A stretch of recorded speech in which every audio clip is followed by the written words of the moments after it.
The large ship appeared in Earth's orbit on a Tuesday morning. It was twice the size of the International Space Station and shaped like a smooth black oval. World leaders were called from their beds.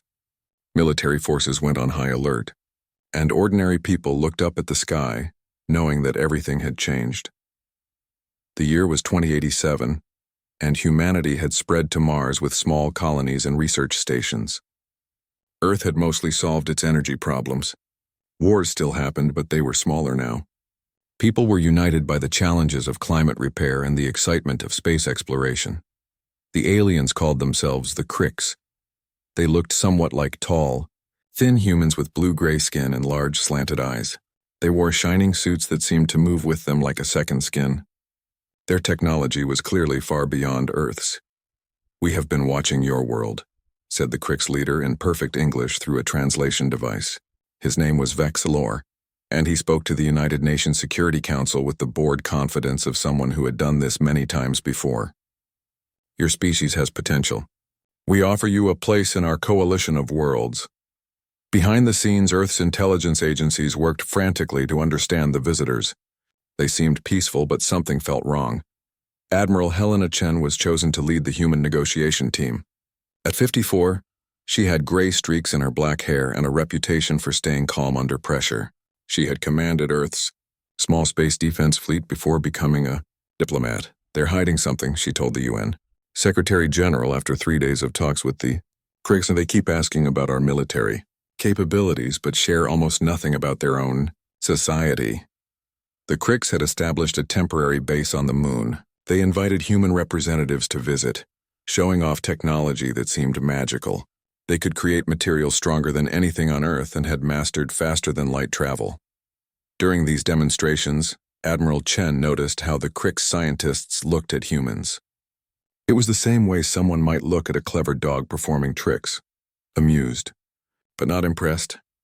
"Your biological limitations are interesting," one Crick scientist told Chen while showing her a medical device. "Your short lives, your need for constant rest, your slow learning process. Yet you've managed to achieve spaceflight despite these handicaps." Chen kept her face neutral, but her suspicion grew. The Cricks weren't looking for equals. They wanted something else.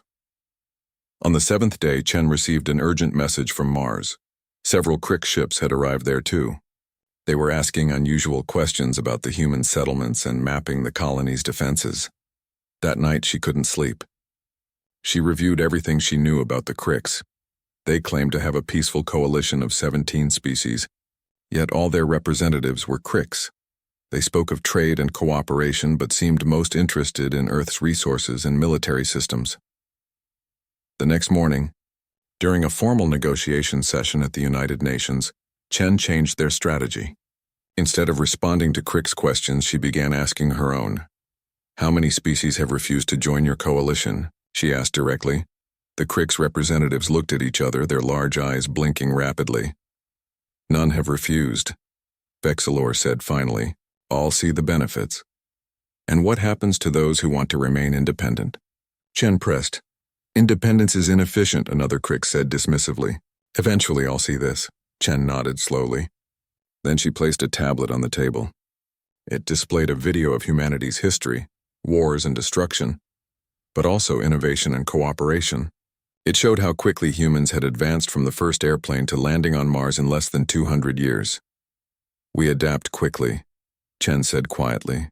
"When faced with challenges or threats, humans can change faster than you might believe possible."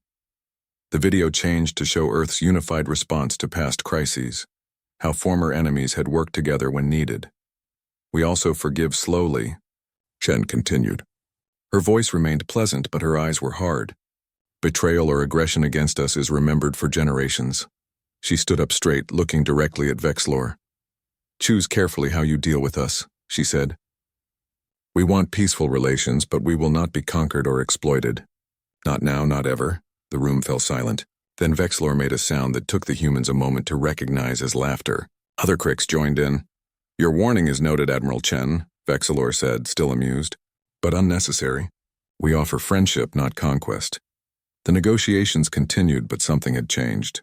The Cricks seemed more cautious around Chen, though they still acted superior. 2 weeks after first contact, the Krix proposed a formal treaty. It offered technology exchange and protection from other dangerous species in return for access to certain Earth resources and permission to establish permanent bases on Earth, Mars, and the Moon. World leaders were divided. Many wanted the advanced technology the Krix offered. Others, including Chen, urged caution. The terms are too one-sided, Chen argued in a closed Security Council meeting. They get unrestricted access to our system, while we get carefully controlled technology. And why do we need protection? What aren't they telling us about these dangerous species? The debate continued late into the night. No decision was reached. At 3:17 a.m. Earth time, alarms sounded in mission control centers around the world. Mars outposts were sending emergency signals. Chen was woken by her assistant. "Admiral, something's happening on Mars." She rushed to the United Space Command Center. On large screens, grainy footage showed Krix ships firing on 3 small human settlements on the Martian surface. The defenses of the outposts were no match for Krix weapons. The room erupted in shouting and activity as officials tried to understand what was happening. Chen stood silently watching the destruction. This was what her instincts had warned her about. "Get me the Krix delegation," she ordered. "Now." An hour later, Chen faced Vexlor in an emergency session. Other world leaders joined virtually, their faces grim on screens around the room. "Explain the unprovoked attack on our Mars settlements," Chen demanded, sliding a tablet showing the footage across the table. Vexlor glanced at it without touching it. "Not an attack. A demonstration," he said calmly. "Your Mars outposts were primitive and inefficient. The residents have been relocated for study. This is standard procedure when integrating new species." "Relocated?" Chen's voice was deadly quiet. "We received no life signs from those settlements." "Some resistance was encountered," Vexlor said with a small shrug. "Unfortunate but necessary to establish the natural order between our civilizations." The room temperature seemed to drop. Chen looked at the alien with new understanding. "You never intended an equal partnership," she said. "Equality?" Vexlor seemed genuinely surprised. "Between your species and ours? No. You will serve the Krix Dominion as all lesser species do." "Your warning was amusing, Admiral, but ultimately meaningless. We have conquered civilizations far more advanced than yours." Vexlor stood towering over the humans. "This demonstration was mercy. Accept your place and most of your people will survive. Resist and we will reduce your cities to ash. You have 3 days to surrender formally." With that, the Krix delegation left the United Nations building. Their ship lifted from the landing pad and headed toward their larger vessel in orbit. Chen watched them go, her face showing no emotion. Only when they were gone did she turn to the world leaders still connected. "Get me everything we have on their ship's weaknesses," she said quietly. "And activate Protocol Nemesis." The UN Secretary General looked shocked. "Protocol Nemesis? But that's only theoretical." "Not anymore," Chen interrupted. "They chose not to heed our warning. Now they will learn why they should have." As she walked out, reports continued to come in from Mars. 742 people were confirmed dead, including 86 children. The Krix had made their choice. Now humanity would make theirs. The images from Mars played on screens across Earth. Entire settlements reduced to rubble. Bodies of colonists lying in the red dust.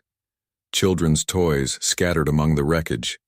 742 lives ended because the Krix wanted to make a point. For 3 days, Earth mourned and planned. Admiral Helena Chen had not slept since the attack. Dark circles framed her eyes as she moved between emergency meetings with military commanders, scientists, and world leaders. The Krix had returned to their main ship in orbit, waiting for humanity's surrender.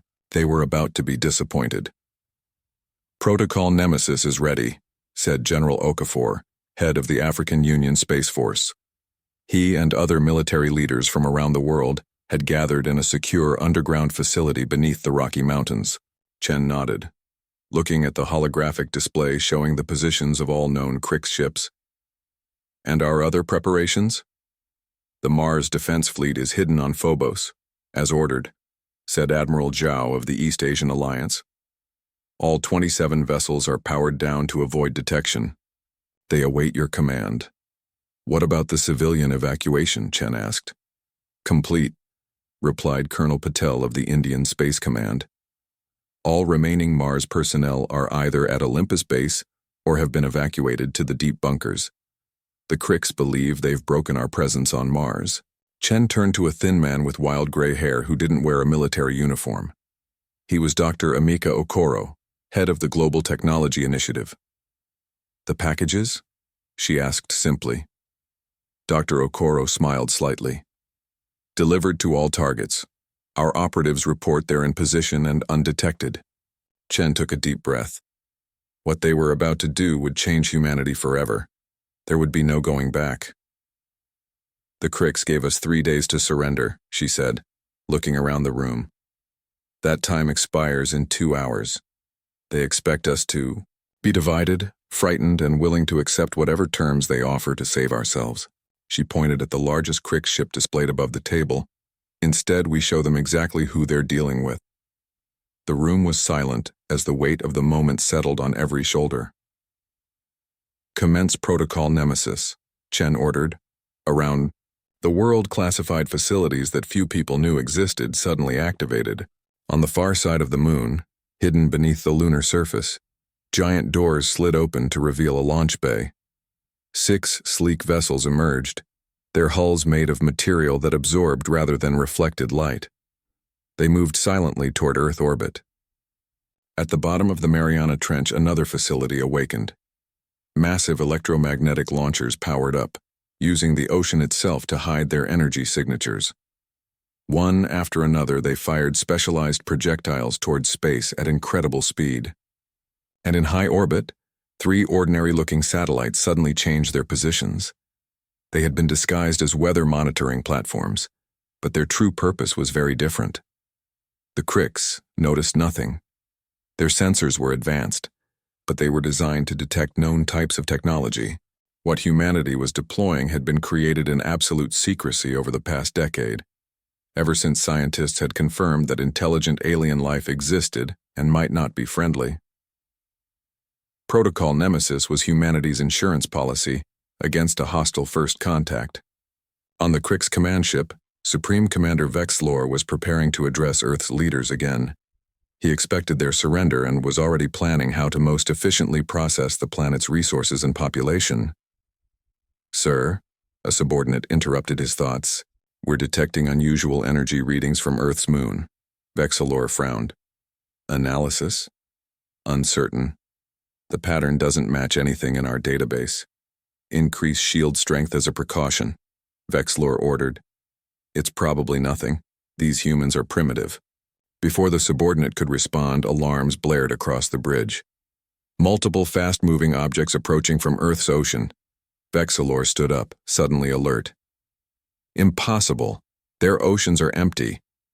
The first projectile hit the Crick ship's shield and exploded in a burst of strange energy.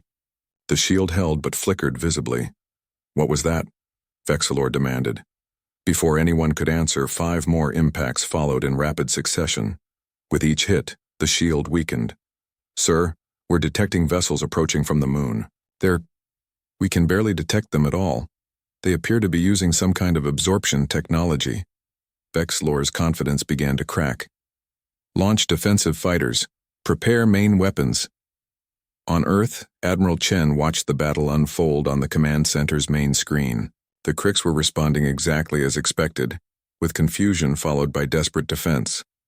Phase 2, she ordered calmly.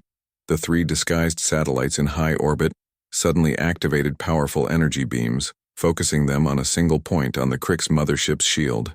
At the same point, the moon-launched vessels fired their main weapons. The combined attack was too much. The shield collapsed, and the projectiles from Earth's oceans struck the Crick ship directly. Explosions blossomed along its surface. They're launching smaller ships, reported a technician. Escape pods and fighters. Chen nodded. Let the fighters engage our moon vessels. Track the escape pods, but don't pursue yet. On screen, the battle continued. The Cricks fighters were technologically superior, but the human vessels were using unpredictable attack patterns and weapons the Cricks had never encountered. In space, the human pilots were executing maneuvers that would kill an unprotected person. But they weren't unprotected. Each wore a neural interface that connected directly to their ship's systems, letting them fly by thought faster than physical controls could respond. The Krix fighters designed for combat against known enemies struggled to adapt to human tactics. Meanwhile, the damaged Krix mothership was trying to retreat to a safe distance to make an FTL jump. "They're going to run," said General Okafor. "No," Chen said firmly. "They're not." She pressed a button on the command console. "Dr. Okoro, execute." On the Krix mothership, chaos reigned. Systems were failing, fires burned in multiple sections, and Vexlor was trying to understand how this primitive species had suddenly revealed such advanced weapons. "Prepare for emergency jump," he ordered. "We must inform the Dominion of this development." "Sir," said his second-in-command, "the jump drive isn't responding." "Fix it," Vexlor shouted. "It's not damaged," the officer replied, confused. "Something is blocking the activation sequence. From inside our systems." Vexlor froze. "Inside? That's not possible. Our network security is impenetrable to their technology." Just then, every screen on the bridge changed to show a human face.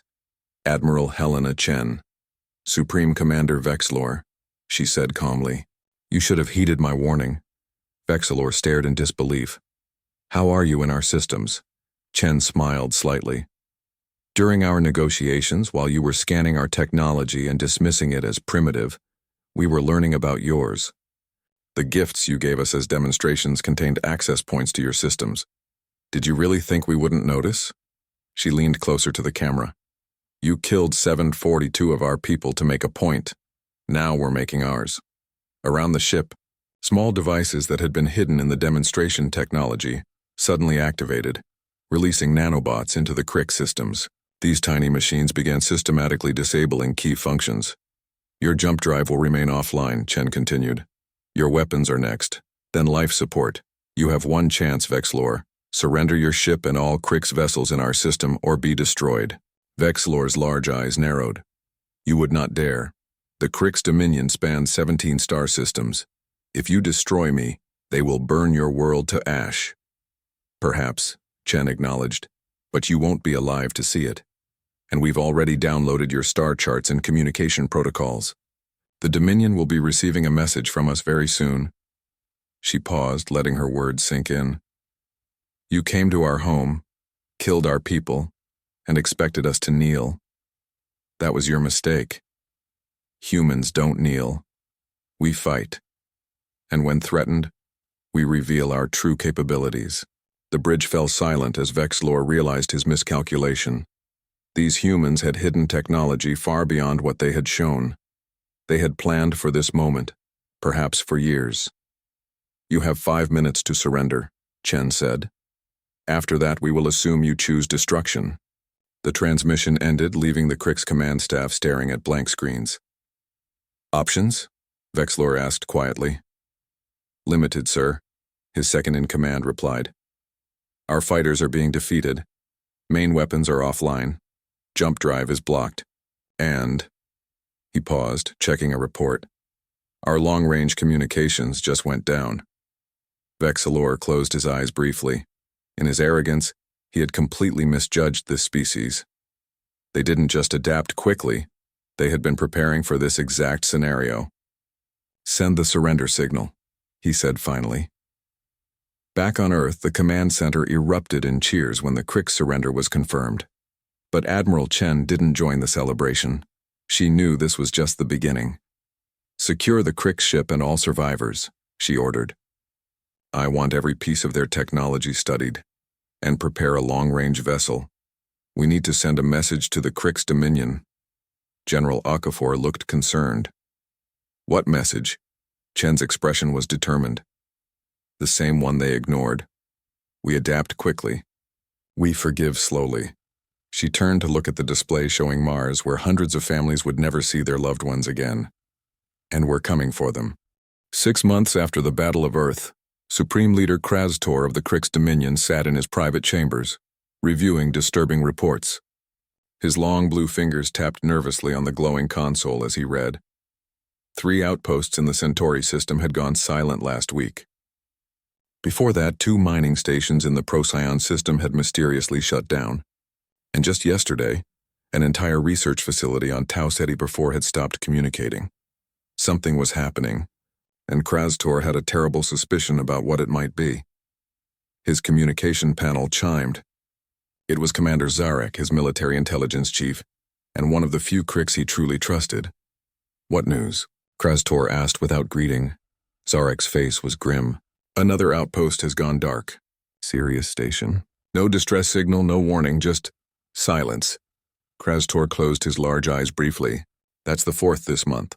"5th, Zarek corrected. "We lost contact with the patrol base in the Epsilon Indy system this morning." The Supreme Leader stood up and walked to the window overlooking the Crick's homeworld's capital city. The spires of Dominus Prime reached toward the purple sky, symbols of Crick's superiority and technological achievement. For 300 years, the Dominion had expanded unchallenged across the stars. Lesser species either joined willingly or were conquered, until now. "The High Command still believes these are technical failures or local rebellions," Zarek said, breaking the silence. "They refuse to consider other possibilities."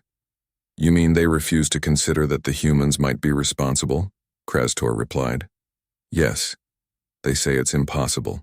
The humans couldn't have developed faster than light travel so quickly. They couldn't have mapped our territory. They couldn't have weapons advanced enough to take our facilities without warning." Krastor turned from the window. "And what do you think, old friend?" Zarek's expression was troubled. "I think we severely underestimated them. The reports from Vexilor's failed mission showed they had hidden capabilities far beyond our initial assessment. And they explicitly warned us they would come. 6 months ago, I would have agreed with High Command," Krastor said. "But now, there are too many coincidences." He returned to his console and brought up a star map. It showed all Crick's territory, with red markers indicating the locations that had gone silent. "Look at the pattern," he said, gesturing for Zarek to join him. The commander studied the map.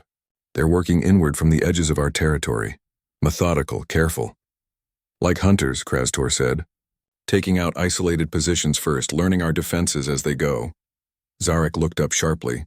"I've been trying to convince High Command to strengthen our core world defenses for weeks. They won't listen. They still believe in our superiority," Krastor said with a bitter laugh. "Just as Vexilor did, and now he's either dead or a prisoner on Earth." The communication panel chimed again with an urgent signal. Krastor accepted the call. A young Crix officer appeared, looking flustered. "Supreme Leader, forgive the interruption. We've received a strange transmission. Well, you should see for yourself." The screen changed to show a recording. A human face appeared, a female with graying black hair and hard eyes. Both Krastor and Zarek recognized her immediately from Vexilor's reports. "Admiral Helena Chen," Zarek whispered. "Greetings, Crix Dominion," Chen said on the recording. Her voice was calm and measured. 6 months ago, your forces attacked peaceful human settlements on Mars, killing 742 civilians. Your commander, Vexilor, called it a demonstration to establish the natural order between our species. She paused, letting the words sink in. "This message is also a demonstration. By the time you receive it, we will have neutralized 5 of your outposts. No alarms, no survivors. This is how humanity responds to those who threaten us." Chen's expression didn't change, but her voice grew colder. "We warned Vexilor. He didn't listen. Now we're warning you. Surrender those responsible for the Mars attack, withdraw from all territories near Earth, and agree to never threaten human worlds again. Otherwise, what's happening now is just the beginning." The message ended, leaving the room in silence. "When was this received?" Krastor asked the young officer. 3 days ago, Supreme Leader. High Command classified it and restricted access.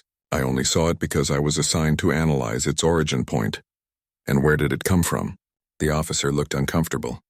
"That's why I brought it to your attention, sir. It was transmitted from Outpost 17 in the Procyon system, 2 days after the outpost went silent."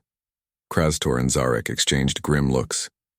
"They're using our own communication network," Zarek said quietly. "Thank you, officer. You've done well to bring this to me," Krastor said. "Return to your duties and speak of this to no one." After the officer left, Krastor turned to his friend. "High Command is hiding this from me. Why?" "They fear looking weak," Zarek replied. "Admitting that humans, a Species we dismissed as primitive just months ago could penetrate our territory and destroy. Our outposts would undermine confidence in their leadership. While they worry about appearance, we lose more positions, Krastor snapped. I need to see everything about these outages. Every report, every recording. There are no recordings, Zarek said. That's what makes this so disturbing. No distress calls. No battle damage. Systems simply go offline, and by the time we send investigators, all personnel are gone. Krasitor walked back to the window, thinking. The Krix had faced resistance before, even organized military opposition from other species. But nothing like this. An enemy that struck from the shadows and disappeared without a trace. What do we know about human technology since the Earth incident? He asked. Very little. They've gone dark, stopped all regular transmissions from their system. The few scout ships we sent never returned. And what of Vexlor's ship? Zarek hesitated. Our intelligence suggests the humans captured it intact. They would have access to our navigation data, communication protocols, shield frequencies, and what else? Krastor pressed, sensing Zarek was holding something back. There are rumors, Supreme Leader. Nothing confirmed. But some say the humans have developed neural interface technology that allows them to process information and react at speeds no organic being should be capable of. Like our battle computers? No, better. Integrated directly with their minds. It would explain how they defeated Vexlor's fighters so easily. Their pilots could think and react faster than our best combat AIs. Krastor considered this. If true, it was a frightening development. The Krix had always relied on their technological superiority. What if the humans had found a way to close that gap in just 6 months? A new alert sounded on Zarek's personal device. He checked it and his face darkened. What now? Krastor asked. 2 more outposts just went dark. Simultaneously. Epsilon Eridani and Tau Ceti. Krastor slammed his fist on the console. This can't continue. Summon the High Command immediately. Hours later, in the grand meeting chamber of the Dominion Palace, Krasitor faced the 12 members of the High Command. They were the military and political elite of the Krix, leaders who had directed the expansion of the Dominion for decades. Supreme Leader, with all respect, these incidents are concerning but hardly a crisis, said General Moxrar, the oldest and most decorated of the commanders. Technical failures happen. Local insurrections occur. There is no evidence that humans are responsible. No evidence? Krastor said incredulously. What about Admiral Chen's message? What about the pattern of attacks moving steadily inward from our borders? A bluff, another commander said dismissively. The humans found a way to send one message through our network. It proves nothing about their actual capabilities.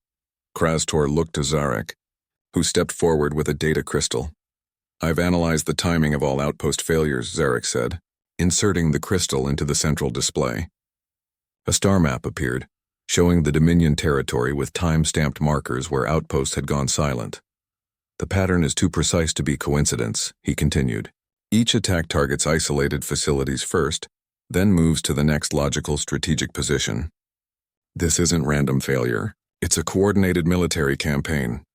The room erupted in arguments. Some commanders agreed with Zarek's assessment. Others insisted it was impossible that humans could penetrate so far into Dominion space without detection. Enough, Krastor finally shouted. While we debate, we lose more outposts. I am ordering an immediate increase in security at all remaining facilities. Deploy additional battle cruisers to protect our core worlds. And send a message to Earth we will negotiate. Shocked silence followed his words. Negotiate? With primitives who got lucky once, General Moxrar said, his voice dripping with disdain. The Krix Dominion does not negotiate with lesser species. We conquer. That attitude cost Vexlor his ship and possibly his life, Krastor replied coldly. I will not let it cost us our empire. Before any commander could respond, an aide rushed into the chamber, a serious breach of protocol that indicated an emergency. Forgive me, Supreme Leader, Commanders, the aide said, breathing hard. We've just received word. The Centauri fleet base is under attack. The room went completely still. The Centauri base was no outpost. It was one of their largest military installations, home to over 30,000 Krix personnel and 100 warships. What kind of attack? Zarek asked sharply. What forces? The aide looked terrified. That's just it, Commander. Our sensors detect nothing. But the base report 2 years had passed since the Battle of Earth. 2 years since humanity had revealed its hidden strength and begun the war against the Krik's dominion. 2 years of victories that had shocked the galaxy. Admiral Helena Chen stood on the observation deck of the UES Nemesis, Earth's first true battleship. Her hair had gone completely gray now, a testament to the stress of leading humanity's war effort, but her eyes remained sharp and determined as she looked out at the stars. Behind her, the door slid open. General Okafor entered, his uniform crisp despite the early hour. "You're up early, Admiral," he said. "Couldn't sleep," Chen replied, not turning from the window. "Today's the day." Okafor nodded, coming to stand beside her. "Operation Long Memory, 2 years in the making." 2 years, 3 months, and 14 days, Chen corrected him. "Since they killed our people on Mars." The general studied her profile. "The Kriks have offered surrender terms 3 times now." "Limited surrender," Chen said, her voice hardening. "They still don't understand. They still think they can negotiate their way out of consequences. Most of their frontier is under our control," Okafor reminded her. "Their military is in shambles. The species they once ruled are rebelling everywhere. Isn't that enough?" Chen finally turned to face him. "Is it enough for the families who lost children on Mars? Is it enough to ensure they never threaten us again?" She shook her head. "No, not until we reach Dominus Prime. Not until those responsible face justice." Okafor sighed but didn't argue. Like all Earth's military leaders, he had seen the footage from Mars too many times. The bodies of colonists, the children's toys in the rubble. Some memories couldn't be erased. Some debts couldn't be forgiven. "The fleet is ready," he said instead. "All 27 battle groups are in position. The resistance forces from the liberated worlds are standing by." Chen nodded. "And our special package?" "Delivered to the target 3 weeks ago. Dormant until activated. Then let's begin." Chen touched a control panel on her wrist. "All fleet commanders, this is Admiral Chen. Commence Operation Long Memory. May those we lost see justice today." Throughout the sector known as Krik's Central Command, alarms began to sound. Human battle groups using stealth technology reverse-engineered and improved from captured Krik's vessels suddenly appeared within striking distance of key military installations. But unlike previous human attacks, which had been quick hit-and-run operations, these ships didn't retreat after striking. They pressed forward, engaging Krik's defenses directly. On Dominus Prime, Supreme Leader Krastor was awakened by urgent calls. "Report," he demanded as he rushed into the command center. "Multiple human battle groups have appeared throughout Central." "Command," said Commander Zarek, who looked like he hadn't slept in days. "They're attacking in force, not just outposts this time, but major bases and shipyards." "Our response?" "The defense fleet is engaging, but—" Zarek hesitated. "Tell me," Krastor ordered. "We're losing, Supreme Leader. The humans have somehow neutralized our main tactical advantage. Our battle computers can't predict their movements and their weapons." He gestured at a screen showing a Krik's heavy cruiser being split in half by a beam of energy, unlike anything they had seen before. "What is that?" Krastor asked, staring at the footage. "We don't know," Zarek admitted. "Analysis suggests it's based on our own technology, but modified in ways our scientists don't understand. They've taken what we had and made it better." Krastor sank into his command chair, suddenly looking much older. "How long until they reach Dominus Prime?" "At current pace?" "Hours. Maybe a day if our outer defenses hold. Evacuate the civilian government. Prepare my ship. We may need to relocate the capital temporarily." Zarek looked uncomfortable. "Sir, there's something else. We've detected unusual activity in our central communication network. Our technicians believe the humans may have infiltrated it some time ago." Before Krastor could respond, every screen in the command center suddenly changed. Admiral Helena Chen's face appeared, looking directly at them. "Supreme Leader Krastor," she said calmly.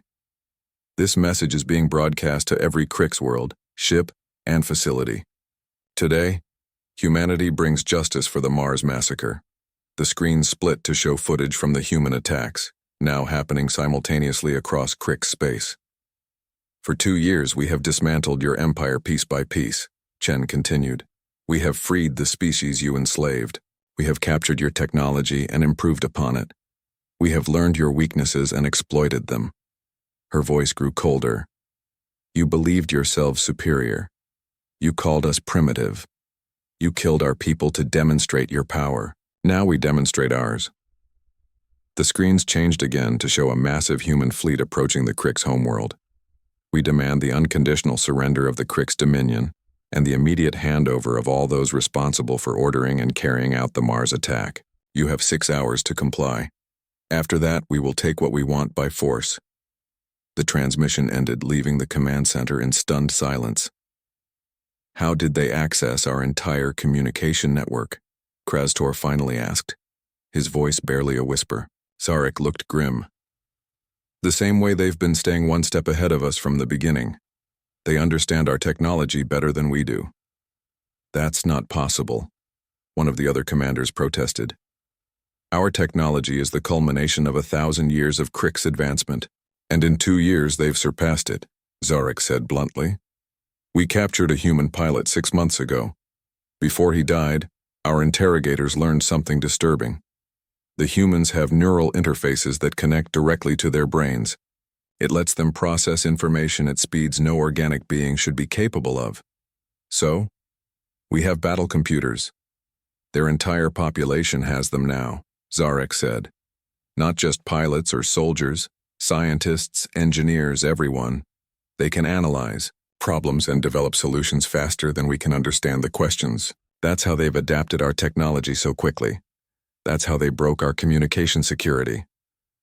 Krasitor stood up and walked to the main strategic display. It showed the approaching human fleet, now just hours from reaching Dominus Prime's defensive perimeter. What are our options? He asked quietly. We fight, we run, or we surrender, Zarek replied simply. The Crick's dominion does not surrender, said another commander defiantly. Our orbital defenses are the strongest in the galaxy. Even these humans cannot break them easily. They don't need to break them, Zarek said. Remember what the Admiral said about their package? I believe they've already infiltrated our defense systems. When the time comes, our own weapons will turn against us. As if to confirm his words, alarms began blaring throughout the command center. What now? Krastor demanded.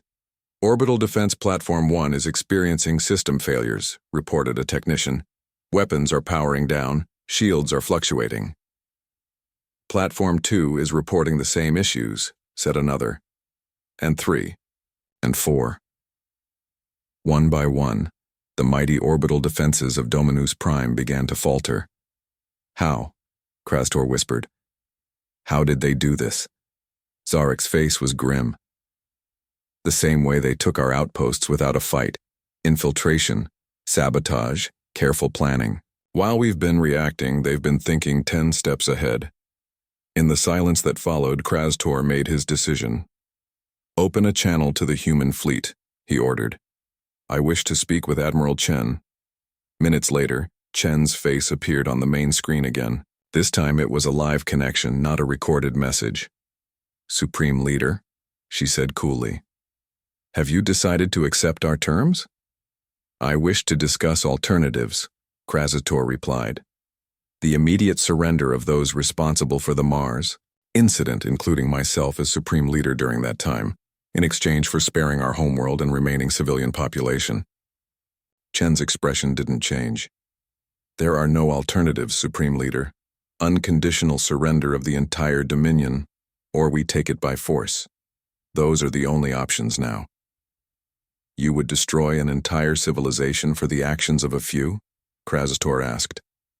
Is that human justice? For the first time, Chen's calm facade cracked slightly. We don't want to destroy your civilization. We want to ensure you never threaten another species again. Your empire was built on the subjugation of 17 other civilizations. That ends today. She leaned forward. You still don't understand, do you? This isn't about revenge, though we haven't forgotten our dead. This is about making the galaxy safer. Your dominion has been a predator for centuries. Now the prey have united against you. The screen split to show other alien species. representatives from worlds the Crix had conquered or threatened, standing alongside human officers. "These are our allies now," Chen said. "Former victims of Crix expansion who have joined us. They will help oversee your disarmament and the transition to a new government that respects the rights of all species." Krausator looked at the aliens in shock. Some were from worlds conquered generations ago. He had never imagined they could rise against the Dominion. "5 hours remain until our deadline," Chen said. "Use them wisely." The transmission ended. Krausator turned to his commanders. Most looked defeated. A few seemed ready to fight to the death. "Prepare the civilian evacuation," he ordered. "Priority to children and essential knowledge keepers." "And the military response?" asked 1-0. 5 years after the surrender of the Crix Dominion, a special meeting was called on Europa, Jupiter's icy moon. Europa had been chosen for its neutrality, neither Earth nor any former Dominion world, but a place in between. The meeting hall was built inside Europa's vast subsurface ocean, protected by thick ice above and warmed by the moon's core below. Through transparent walls, strange luminescent life forms could be seen swimming in the dark waters. It was a reminder that life found ways to exist even in the harshest conditions. Admiral Helena Chen, now 61 years old, stood by the window watching these alien fish. Her hair was completely white now, her face more lined, but her posture remained straight and proud. She wore her formal uniform with all the medals and honors bestowed upon her as the architect of humanity's victory. "Beautiful, aren't they?" said a voice behind her. Chen turned to see Dr. Amika Okoro, the scientist whose neural interface technology had given humanity its edge in the war. "They evolved in complete isolation," Chen said, watching the glowing creatures, never knowing there was a whole universe beyond their ocean. "Until we arrived," Okoro said with a smile. "Rather like humanity before the Crix found us," Chen nodded, seeing the parallel. "How much time until the delegation arrives?" "About 20 minutes. The new Crix representatives are always punctual, and the others? Already here. Waiting in the main chamber." Chen took a deep breath. "Then we shouldn't keep them waiting." They walked together through curved corridors of the Europa Neutral Zone, as the facility had been named. 5 years ago it would have been unimaginable. Representatives from 18 different species gathered in peace. But much had changed since the fall of the Dominion. The main chamber was a large circular room with a round table at its center. Around it sat beings from worlds that had once been enemies or strangers to each other. Some were former subjects of the Crix. Others were new allies humanity had discovered during its rapid expansion into the galaxy. As Chen entered, they all stood in respect, not just for her personally, but for what she represented, the species that had broken the Dominion and reshaped the power structure of this part of the galaxy. "Please, be seated," Chen said, taking her place at the table. "We'll begin when the Crix delegation arrives." Exactly on time, the doors opened again. 3 Crix entered, 2 males and 1 female. They were not military officers, but civilian leaders of the new Crix Confederation, the democratic government that had replaced the Dominion. The lead representative was Solana, a female who had once been a minor science official before the war. She had emerged as a voice for reform during the chaotic days after the surrender. "Ambassador Solana," Chen greeted her formally. "Welcome to Europa, Admiral Chen," Solana replied with equal formality. "The Confederation thanks you for this invitation." There was tension in the room as the Crix took their seats. Even after 5 years, wounds healed slowly. But this meeting was about looking forward, not back. "Today marks the 5th anniversary of the Treaty of Dominus," Chen began, referring to the agreement that had formally ended the war. "We gathered to review its terms and discuss the future of relations between our peoples." She activated a holographic display in the center of the table. It showed the 18 worlds represented at the meeting, with trade routes and military boundaries clearly marked. The treaty established the Galactic Cooperation Council, with equal representation for all member species, Chen continued. It limited military deployments, ensured free trade, and created this neutral zone for diplomatic meetings. She looked directly at Solana. It also placed special restrictions on Crix military development and required reparations to species harmed by the Dominion's actions. Solana nodded, her large eyes steady. "Restrictions and reparations that we have honored fully." Yes, you have, Chen acknowledged. The Oversight Committee reports complete compliance for 5 consecutive years. Which brings us to the purpose of today's meeting. The room grew quiet. Everyone knew what was at stake. The treaty stated that after 5 years of full compliance, the special restrictions on the Crix would be reviewed, Chen said. Today we vote on whether to maintain, modify, or lift those restrictions. One of the other representatives, a reptilian being from a world long oppressed by the Dominion, leaned forward. Why should we change anything? He asked sharply. The Crix enslaved my people for generations. 5 years of good behavior doesn't erase that history. Nor do we ask for it to be erased, Solana replied calmly. But the Confederation is not the Dominion. We have reformed our government, paid our reparations, and worked to make amends. We ask only to be judged on our actions, not the actions of a regime we helped overthrow. The debate continued for hours. Some representatives argued forcefully for maintaining all restrictions. Others suggested gradually easing them as trust continued to build. Through it all, Chen listened more than she spoke, watching the dynamics between species that had once been enemies. Finally, when all views had been expressed, Chen stood again. Before we vote, I would like to introduce one final witness, she said, someone whose perspective may be valuable to us all. She nodded to her aide, who opened a side door. An elderly Crix male entered, moving slowly with the help of a walking aid. His once blue skin had faded to pale gray with age. Several people gasped in recognition. Supreme Leader Krastor, one of the representatives whispered. Former Supreme Leader, Chen corrected gently. Now simply Prisoner 743, in honor of the 703rd victim of the Mars attack, an unborn child we discovered during the recovery effort. Krastor made his way to a seat prepared for him. Though old and diminished, he still carried himself with dignity. 5 years ago, I surrendered to Admiral Chen to face human justice, he said, his voice thin but clear. I expected execution. Instead, I was imprisoned and required to study human history and ethics. To understand the people I had dismissed as primitives, he looked around the table. I learned that the true strength of humanity isn't their technology or their adaptability, though those are formidable. It's their capacity to balance justice with mercy, to punish without destroying, to remember without being consumed by hatred. He turned to Chen.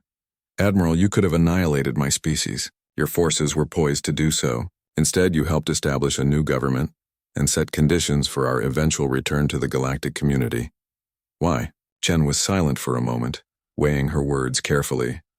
When the Crix attacked Mars, they believed they were demonstrating their superiority, she finally said. When we defeated the Dominion, we had a choice about what to demonstrate in return. We chose to show that true strength lies not in destruction, but in creation. Not in domination, but in cooperation. She looked around the table. The restrictions were never meant to be permanent. They were meant to allow time for trust to grow and wounds to begin healing. And have they? Asked Solana. Have the wounds begun to heal? Instead of answering directly, Chen activated another holographic display. This one showed images from across the former Dominion. Crix working alongside other species to rebuild worlds damaged in the war. Schools where children from different planets learned together. Scientific teams combining knowledge that had once been hoarded. 5 years ago, many believed the Crix were incapable of change, Chen said. They were wrong. I've seen evidence of genuine transformation, not just in policies but in attitudes. The Confederation is not the Dominion, just as Ambassador Solana said. She turned to Krastor. You asked why we chose mercy over annihilation. It's because exterminating an enemy proves only that you're stronger. Transforming an enemy into an ally proves you're wiser. Krastor nodded slowly, understanding filling his aged eyes. And wisdom is the greater strength. It is, Chen agreed. She addressed the entire gathering again. I propose that the military restrictions on the Crix Confederation be gradually phased out over the next 3 years, with continued oversight from the Council. Reparations payments will continue as scheduled, but the Crix will be granted full voting rights on the Council effective immediately. The vote was taken. Though not unanimous, the proposal passed with a strong majority. Solana looked both relieved and determined. The Confederation will honor this trust, she promised. We will continue to demonstrate that we've learned from the mistakes of the past. As the meeting concluded and representatives began to disperse, Krastor approached Chen privately. You're returning me to prison now? He asked. Yes, Chen replied, but the council has approved one change to your sentence. You'll be allowed to teach history to young Crick students via remote link, to share what you've learned about the dangers of arrogance and the value of respect between species. Krastor seemed surprised. You would trust me to teach the next generation? Who better to warn them about the consequences of ignoring warnings? Chen said with a small smile. As guards prepared to escort Krastor back to his transport, he asked one final question. If you had to do it all again, Admiral, if the Cricks had never attacked Mars and our civilizations had met peacefully, what would have been different? Chen considered this carefully. We would still have been cautious, still prepared for the possibility of conflict. But we would have preferred alliance to war. We always did.